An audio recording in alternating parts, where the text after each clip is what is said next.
नमस्कार, आपके साथ मैं रोहित कुमार। आप न्यूज फॉर नेशन देख रहे हैं। आज का दिन बेहद खास है जब तेजस्वी यादव बिहार में 2 सीटों पर होने वाले उपचुनाव की कमान तारापुर से संभालने वाले हैं। आपको बता दें कि तेजस्वी यादव इसके लिए बीते रात ही पटना से रवाना हुए, जिसके बाद वो पहुंच गए हैं बिहार के मुंगेर और वहां पर 3 दिनों तक तेजस्वी यादव रह करके वहां पर अपनी पार्टी के पक्ष में माहौल बनाने वाले हैं। तेजस्वी यादव के लिए उपचुनाव प्रतिष्ठा से कम नहीं है, क्योंकि बिहार विधानसभा चुनाव में बिल्कुल नेक टू नेक की फाइट में एनडीए की सरकार बिहार में बन गई और तेजस्वी यादव सबसे बड़े दल के होते हुए भी विधायकों के साथ वो सत्ता से दूर रह गए। लेकिन अब क्योंकि करीब करीब साल भर बाद जब बिहार की 2 सीटों पर उपचुनाव होने वाले हैं, तो आरजेडी इसे इस तरीके से दिखाने की कोशिश कर रही है कि अगर वो जीत जाती है तो उसका मतलब ये है कि नीतीश कुमार, जो वो लगातार कहते भी रहते हैं कि उन्होंने सत्ता का दुरुपयोग कर करके जो है कुछ विधायकों को हरवा करके सत्ता में वो आए हैं, और इसी को इस जीत के सहारे दिखाने की कोशिश कर रहे हैं।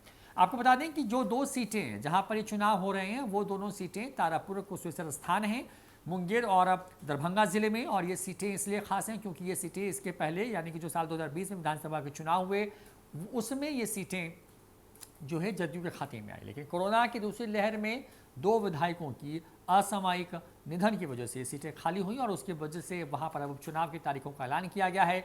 आपको बता दें कि चुनाव के नतीजे 2 नवंबर को आने वाले हैं। उसके ठीक पहले अब तमाम पार्टियां अपने अपने हिसाब से वहां पर ताल ठोक रही हैं। कयास तो ये भी है कि लालू यादव भी हेलीकॉप्टर से जब चुनावी दौरा जब शुरू होगा, यानी कि 22, 23, 24 इस तरीके की अक्टूबर की तारीखों को, तो लालू यादव भी हो सकते हैं। हालांकि उनके आने को लेकर कुछ कंफर्मेशन नहीं है।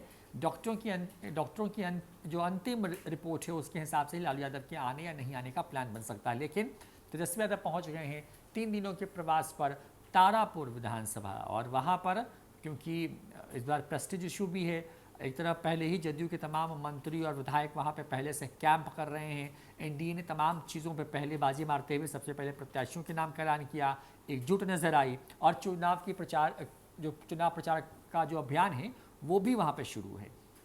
दूसरी तरफ कांग्रेस ने तेजस्वी यादव के लिए थोड़ी मुश्किलें खड़ी कर दी हैं, क्योंकि 2 सीटें जहां पर चुनाव हो रहे हैं उसमें से 1 सीट कांग्रेस अपने लिए चाह रही थी, लेकिन तेजस्वी यादव देने को तैयार नहीं हुए, जिसके बाद कांग्रेस ने मजबूरी में दोनों सीटों से अपने प्रत्याशी का ऐलान कर दिया है। ऐसे में मुकाबला त्रिकोणात्मक वहां पर होता नजर आ रहा है। वहीं चिराग पासवान की लोक जनशक्ति पार्टी, रामविलास पासवान, जो नया गुट चुनाव आयोग से जिसको मान्यता मिली है हेलीकॉप्टर छाप, वो गुट भी वहां पर चुनाव के मैदान में है और वहां पर चिराग पासवान वोट काटते नजर आएंगे। अब किसका वोट काटेंगे ये तो वक्त बताएगा, लेकिन वहां पे मुकाबला बेहद खास है इस बार का। और तेजस्वी यादव आज वहां पहुंचे हैं तारापुर, जब तेजस्वी यादव कई पंचायतों में पहुंच करके कई कार्यक्रम हैं चुनाव प्रचार को लेकर के, उसमें वो शामिल होंगे। मीटिंग्स भी हैं वहां पर, और उस मीटिंग के सहारे तेजस्वी यादव जो है उस पूरे इलाके में आरजेडी के पक्ष में माहौल बनाने की कोशिश करते नजर आएंगे।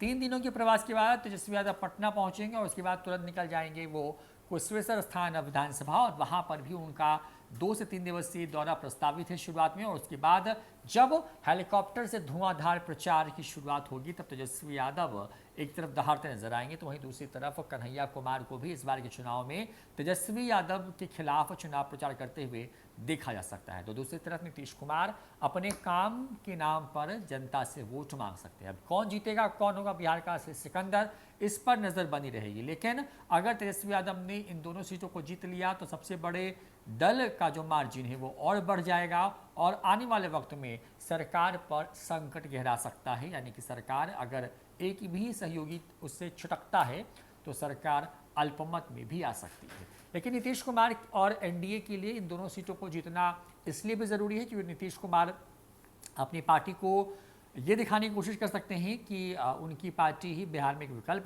के तौर पर है, और एनडीए की एकजुटता अगर है तो उसका फ़ायदा लेने की कोशिश भी जदयू के दोनों प्रत्याशी कर सकते हैं। तो ये 2 बड़ी खबर है बिहार से, जब दोनों सीटों को लेकर के तेजस्वी यादव आज पहुंचे हैं सबसे पहले तारापुर, जहां पर 3 दिन रहेंगे, और आज उनकी धुआंधार वहां पे जनसभाएं हैं वो होने वाली हैं। तो जो भी खबर होगी उनके भाषण और इस पूरे चुनाव कैंपेन को लेकर के हर खबर सबसे पहले दिखाएंगे न्यूज फॉर नेशन पर। नमस्कार।